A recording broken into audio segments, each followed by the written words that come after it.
Okay, good afternoon, students. Myself Prameshwar.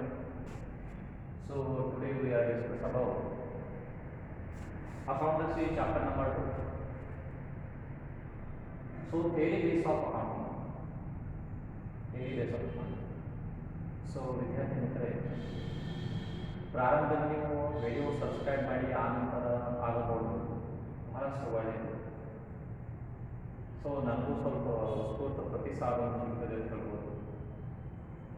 ಆದರೆ ನೀವು subscribe ಮಾಡಿದ್ದೀರಿ ಅಂತ ಅಂದ್ಕೊಂಡು ನಾನು ಏನು ಮಾಡ್ತಾ ಇದ್ದೀನಿ, ಈಗ ಕ್ಲಾಸ್ ಮುಂದುವರಿತಾ ಇದ್ದೀನಿ. ಸೊ ಇಲ್ಲಿ ನಾವು ನೋಡ್ಬೋದು chapter number 2 theory base of accounting.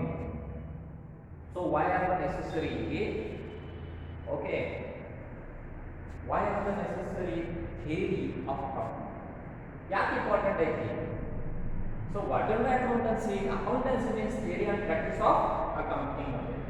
So that purpose, okay, theory most important. So without theory we does not prepare the any practical example. We does not solve the any practical example. So we can remind it. So that purpose, okay, theory based of accounting is most important. So without theory we does not prepare any accounting concepts. So you can remind it.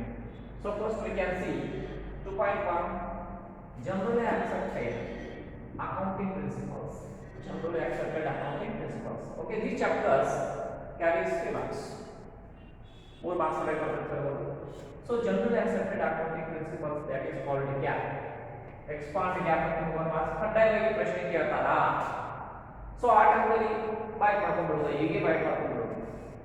Okay, so GAAP means generally accepted accounting principles. ಇದೊಂದು ತಪ್ಪು. Okay, so every accounting so prepare the principles, rules, regulations and guidelines. That purpose they can prepare.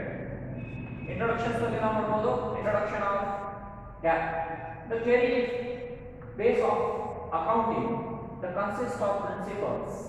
The theory base of accounting ಅಲ್ಲಿ ಏನು ಬರ್ತೈತಿ? ತತ್ವಗಳು ಬರ್ತಾವ, ಸಂಕಲ್ಪನೆಗಳು ಬರ್ತಾವ, ನಿಯಮಗಳು ಬರ್ತಾವ. ಓಕೆ, ಅದರ ಜೊತೆಗೆ ಮಾರ್ಗದರ್ಶನ ಅಥವಾ ನೀತಿ ನಿಯಮಗಳು ಬರ್ತಾವ ಅಂತ ಹೇಳ್ಬೋದು ನಾವು. Develop the over a period of time to bring uniformity and consistency to the process of accounting and enhance its utility to the different users of accounting information. So many, okay, users of accounting.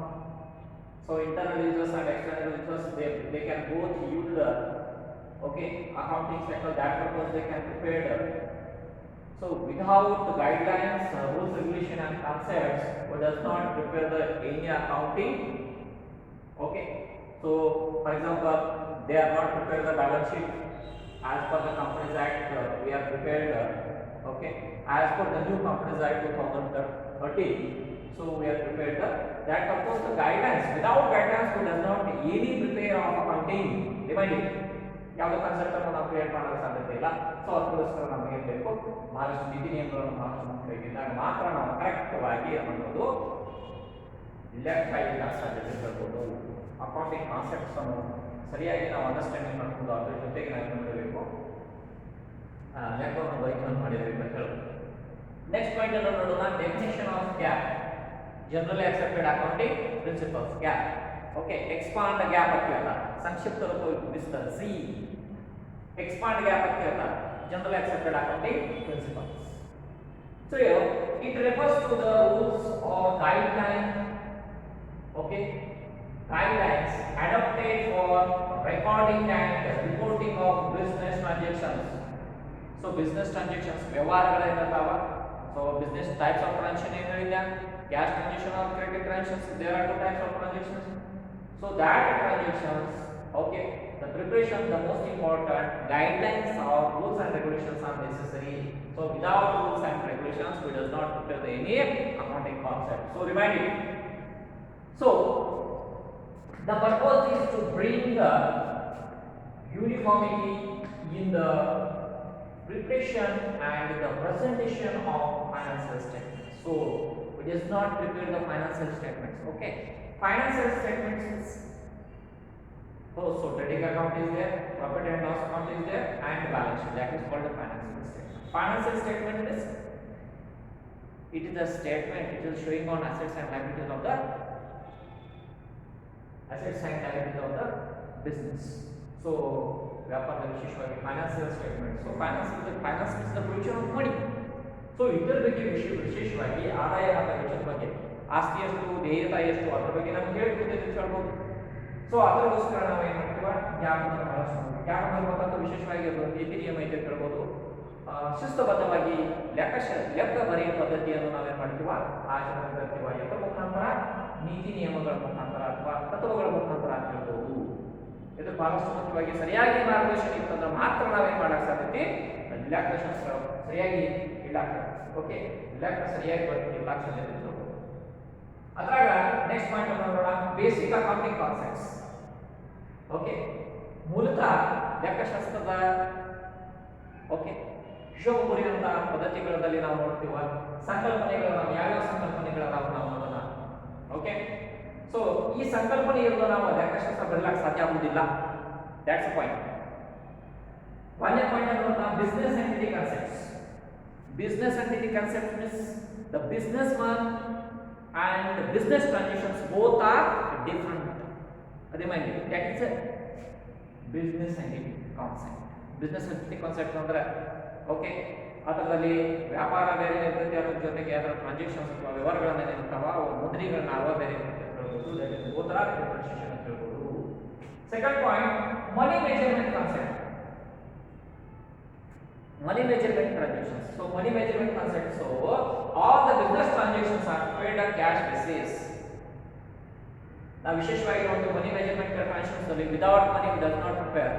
Okay, we does not any purchases of goods or services. ಕೊಂಡ್ಕೊಳ್ಳೋಕೆ ಆಗೋದಿಲ್ಲ, ಹಣ ಇದ್ರೆ ಮಾತ್ರ.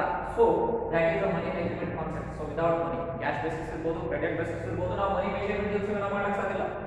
So ನಾವೇನು ಮಾಡ್ಕೊತೀವಿ, so all the business transactions are recorded in money measurement concept. Reminded, ಹಣದ ಮುಖಾಂತರ ನಾವು ವಸ್ತುಗಳನ್ನು ಕೊಂಡುಕೊಳ್ಳುವುದು, ಮಾರಾಟವನ್ನು ಮಾಡುವುದು ಈ ಪ್ರಕ್ರಿಯೆಗೆ ಸಂಬಂಧಪಟ್ಟಿದೆ. ಮೂರನೇ ಭಾಗದಲ್ಲಿ ಗೋಯಿಂಗ್ ಕನ್ಸರ್ನ್ ಕಾನ್ಸೆಪ್ಟ್ ಅಲ್ಲಿ ನಾವು ನೋಡಬಹುದು. It is a continuity process. It is a continuation process. ಒಂದು ದಿನ ಚಾಲು ಮಾಡಿ ಎರಡನೇ ದಿನ ಬಂದ್ ಮಾಡ್ತೀವಿ ಅಂದ್ರೆ ಪಾಸಿಬಲ್ ಇಲ್ಲ. So accounting, okay, accounting is a continuous process. The business transactions are continue. ಆದಾಯ ಮತ್ತು ವೆಚ್ಚ ಇರ್ಬೋದು, ಉತ್ಪಾದನೆ ಇರ್ಬೋದು, ಮಾರಾಟ ಇರ್ಬೋದು, ಖರೀದಿ ಇರ್ಬೋದು. ಓಕೆ, ಇದು ಸತತವಾಗಿ ನಡೆದಂತ ಪ್ರಕ್ರಿಯೆ ಇದೆ ಅಂತ ಹೇಳ್ತೀವಿ ನಾವು. ನಾಲ್ಕನೇ ಪಾಯಿಂಟ್ ನೋಡೋಣ, accounting period concepts. So accounting period concepts ಅಲ್ಲಿ ನಾವು ನೋಡಬಹುದು. Okay, 1st April to 31st March. ಇದು ನಮ್ಮ accounting concepts. That is the 12 months period. Accounting period concept means 1st April to 31st March, that is 12 months period, 365 days. When the leap year is coming at that period, 66 days are included in accounting period concepts. Accounting period concept ಅಲ್ಲಿ 12 ತಿಂಗಳ ಕಾಲಾವಧಿಗೆ ಸಂಬಂಧಪಟ್ಟಂತೆ 12 ತಿಂಗಳಿಗೆ ಸಂಬಂಧಪಟ್ಟಿರುವಂತಹ ಮಾತ್ರ ವ್ಯಾಪಾರಗಳನ್ನ ನೋಂದಣಿಗಳನ್ನ ನಾವೇನು ಮಾಡಿರ್ತೀವ, ದಾಖಲಾತಿ ಮಾಡಿರ್ತೀವ ಅಂತ ಹೇಳ್ಬೋದು. Next point, cost concepts.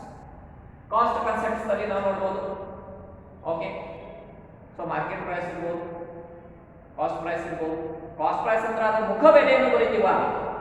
ಮುಖ ಬೆಲೆ ಏನಿರ್ತೈತೋ ಎಷ್ಟು ರಿಯಲ್ ನಾವು ಕೊಟ್ಟಿರ್ತೀವ, ಖರೀದಿ ಇರ್ಬೋದು ಅಥವಾ ಮಾರಾಟ ಇರ್ಬೋದು, ಅದರ ಬಗ್ಗೆ ಮುಖ್ಯವಾಗಿ ನಮ್ಮ ಕಾಸ್ಟ್ ಕಾನ್ಸೆಪ್ಟ್ಸ್ ಅನ್ನು ಉಪಯೋಗಿಸ್ತೀವಿ ಅಂತ ಹೇಳ್ಬೋದು. ನಾವು ಕಾಸ್ಟ್ ಕಾನ್ಸೆಪ್ಟ್ ಅಂದ್ರೆ ಮುಖ್ಯ ಅಥವಾ ರಿಯಲ್ ಬೆಲೆ ಇರ್ಬೋದು. ನಾವು ನಿಜವಾದ ಬೆಲೆ ಇರ್ತಕ್ಕಂಥ ವಸ್ತುಗಳ ಬೆಲೆ ನಾವು ಏನು ಮಾಡ್ತೀವಿ, ನೋಂದಣಿಗಳನ್ನ ಮಾಡ್ತೀವ. ನೆಕ್ಸ್ಟ್ 6ನೇ ಪಾಯಿಂಟ್ ನೋಡೋಣ, dual aspect concepts. Dual aspects ಅಲ್ಲಿ okay, debit and credit, that is both concepts are included. Dual aspects means there are two-fold effects. One is the debit, another is credit. For example, Ram purchased a machinery rupees 50,000.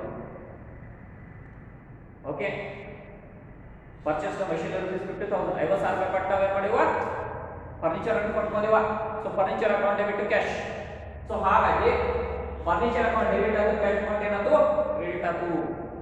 ಏನು ಬಂತು, ಏನು ಬಂತು.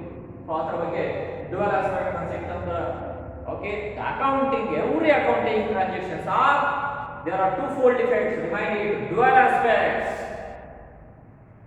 Okay. Okay. Next, seventh point is matching concepts. So matching concept is it is related to the profit and loss. So find out the profit or loss. Both concepts are necessary in the matching concepts. Matching ಕಾನ್ಸೆಪ್ಟ್ದಲ್ಲಿ ನಾವು ನೋಡ್ಬೋದು ಲಾಭ ಮತ್ತು ನಷ್ಟ ಇದ್ರ ಬಗ್ಗೆ ನಾವು ಹೇಳ್ಕೊಡ್ತೇವೆ. ಲಾಭ ಎಷ್ಟು ಅಥವಾ ನಷ್ಟ ಎಷ್ಟು ಅಥವಾ ಅನ್ನೋದು ಹೇಳ್ಕೊಡ್ತೇವೆ ಹೇಳ್ಬೋದು. ಸೊ ಈ ಥರ ನಮ್ಮ 7 ಕಾನ್ಸೆಪ್ಟ್ ಅನ್ನು ಭಾಳಷ್ಟು ಕಾನ್ಸೆಪ್ಟ್ ಅದಾವೆ. ನಿಮಗೆ ಪ್ರಶ್ನೆ ಏನು ಬರ್ತೈತೆ ಅಂತಂದ್ರೆ right any 2 basic accounting concepts ಅಂತ ಪ್ರಶ್ನೆ ಬರ್ತೈತಿ. ರೈಟ್ ಎನಿ 2 ಕಂಪಲ್ಸರಿ ಎರಡು ನೀವು ಏನು ಮಾಡಬೇಕು ಅಕೌಂಟಿಂಗ್ ಕಾನ್ಸೆಪ್ಟ್ಸ್ ಅನ್ನು ಬಂದಿರಬೇಕು. It is not mandatory to the explanation of this concepts. Explanation ಅವಶ್ಯಕತೆ ಇಲ್ಲ. Only you can to point ಬಹೆಡ್ ಅಂಡ್ ಡ್ರೈವ್ ಲೈನ್ಸ್. ಅರ್ಥ ಆಗಿಲ್ಲ ನಿಮಗೆ ಬಿಸ್ನೆಸ್ ಎಂಟಿಟಿ ಕಾನ್ಸೆಪ್ಟ್ ಅಲ್ಲಿ ವ್ಯಾಪಾರ. Okay, the owners and business transactions both are differentiation. ಒಂದೇ concept ಅಥವಾ ಎರಡನೇದಲ್ಲಿ money management concept. It is related to the okay it is part of the monetary transactions. So ಹಣಕ್ಕೆ ಸಂಬಂಧಪಟ್ಟಂತೆ when the buying and selling of goods and services at that time the money is the most important point. Third point is the going concern concept. It is a continuity process. one ದಿನ continue ಮಾಡಿ ಎರಡನೇ ದಿನ ಬಂದ್ ಮಾಡೋದು ಇಲ್ಲ. accounting period concept. okay, first April to 31st March, that is called the accounting period concepts. So cost concepts, it is related to the real okay real ಇರಬಹುದು ಅಥವಾ ವಸ್ತು ಮುಖ್ಯ ಬೆಲೆಯನ್ನು ನಾವು ಏನು ಮಾಡ್ತೀವಿ ಅಂದ್ರೆ ಇವೆಲ್ಲ ಮಾಡಿರ್ತೀವಿ ಹೇಳ್ಬೋದು. ಸೊ ಆರನೇ ಪಾಯಿಂಟ್ ಅಲ್ಲಿ dual aspects concepts. Okay, debit and credit both concepts R both okay sides are necessary. One is the debit, another is the credit. ಉದಾಹರಣೆ ಹೇಳಿ ನಿಮಗೆ. So matching concepts R profit and loss, that is okay ಲಾಭ ಮತ್ತು ನಷ್ಟವನ್ನು find out ಮಾಡೋದಕ್ಕಾಗಿ ನಾವು ಈ ಸಂಕಲ್ಪನೆಯನ್ನು ನಾವು ಉಪಯೋಗಿಸಬಹುದು. So it is part of the guidelines and rules and regulation of the accounting. So without the rules and regulations and guidelines, it does not prepare the any accounting concepts or books. Okay. So ಇವತ್ತಿನ class ನಲ್ಲಿ ನಾವು ಇವೇನಿದ್ರು so ವಿದ್ಯಾರ್ಥಿ ಮಿತ್ರರೇ ಹಿಂದಿನ class ನಲ್ಲಿ ನಾವು chapter number 1 ಅದ್ರ ಬಗ್ಗೆ ನಾವು ನಿಮಗೆ ಟ್ಯುಟೋರಿಯಲ್ ಕೊಟ್ಟು ನಾವು ಟ್ಯುಟೋರಿಯಲ್ ಕಡ್ಡಾಯವಾಗಿ ಕಂಪ್ಲೀಟ್ ಮಾಡಬೇಕು ಅಂತ ಹೇಳ್ತಾ ಓಕೆ ಟ್ಯುಟೋರಿಯಲ್ ನಂಬರ್ 1 ಅನ್ನು ನೀವು ಕಂಪ್ಲೀಟ್ ಮಾಡಿ ಓಕೆ ವಾಟ್ಸ್ಆಪ್ ಮೇಲೆ ಫೋಟೋ ನನಗೆ ಸೆಂಡ್ ಮಾಡಬೇಕಂತ ಹೇಳ್ತೀನಿ. ಅದರ ಜೊತೆಗೆ ಇವತ್ತಿನ ಕ್ಲಾಸ್ನಲ್ಲಿ ನಾವು ಚಾಪ್ಟರ್ ನಂಬರ್ 2 ಬಗ್ಗೆ ನಾವು ಅಧ್ಯಯನ ಮಾಡಿದ್ವಿ. ಇದ್ರ ಬಗ್ಗೆ ನೀವೇನು ಮಾಡಬೇಕು ಸ್ವಲ್ಪ ಮಟ್ಟಿಗೆ ನೋಂದಣಿಗಳನ್ನು ಓಕೆ ರೈಟಿಂಗ್ ಸ್ಕಿಲ್ ಅನ್ನು ಡೆವಲಪ್ ಮಾಡೋ ಸಲುವಾಗಿ ಪ್ರಯತ್ನ ಮಾಡಿರಿ. ಸೊ ಇದೆಲ್ಲ ನೀವು ಬರೀಬೇಕು. ಆ ಬರೋದಾದ ನಂತರ ಫಸ್ಟ್ ಪ್ರಾರಂಭದಲ್ಲಿ ನೀವು ವಿಡಿಯೋ ನೋಡುವಾಗ ಸಬ್ಸ್ಕ್ರೈಬ್ ಮಾಡಿರಬೇಕು. ಸಬ್ಸ್ಕ್ರೈಬ್ ಮಾಡಿ ಆದ ನಂತರ ಆ ವಿಡಿಯೋ ಯೂಸ್ ಅನ್ನು ಮಾಡಿ ನೋಡಿರಬೇಕು ಅಂತ ಹೇಳ್ತಾ ಇವತ್ತಿನ ಕ್ಲಾಸ್ದಲ್ಲಿ ನಾವು ಇಲ್ಲೇ ನಿಂದ್ರೋಣ. ಇನ್ನು ಒಂದು ಓಕೆ ಸಿಂಪಲ್ವಾಗಿ ನಾನು ಪ್ರೈವೇಟ್ ಕ್ಲಾಸನ್ನು ಪ್ರಾರಂಭ ಮಾಡಿದ್ದೀನಿ. ಸೊ ಯಾರಾದರೂ ಇಂಟ್ರೆಸ್ಟ್ ಇದ್ದರೆ so local student okay so ಇರ್ಬೋದು ಅಥವಾ ನಿಯರೆಸ್ಟ್ ಹಳ್ಳಿ ಅಂತ ವಿದ್ಯಾರ್ಥಿಗಳು ಇರ್ಬೋದು. ಸೊ ಅವ್ರ ಕ್ಲಾಸಲ್ಲಿ ಬರ್ಬೋದು. ನನ್ನ ಕಾಂಟ್ಯಾಕ್ಟ್ ನಂಬರ್ 9986118386 ಈ ನಂಬರ್ ಕಾಂಟ್ಯಾಕ್ಟ್ ಮಾಡಿ ನೀವು ಮಾಡಬೇಕು ಮಾಹಿತಿಯನ್ನು ಪಡೆದಿರಬೇಕು ಅಂತ ಹೇಳ್ತಾ ಇವತ್ತಿನ ನನ್ನ ಕ್ಲಾಸಲ್ಲಿ ಇಲ್ಲೇ ಮುಕ್ತಾಗ್ತೈತಿ. ಧನ್ಯವಾದ.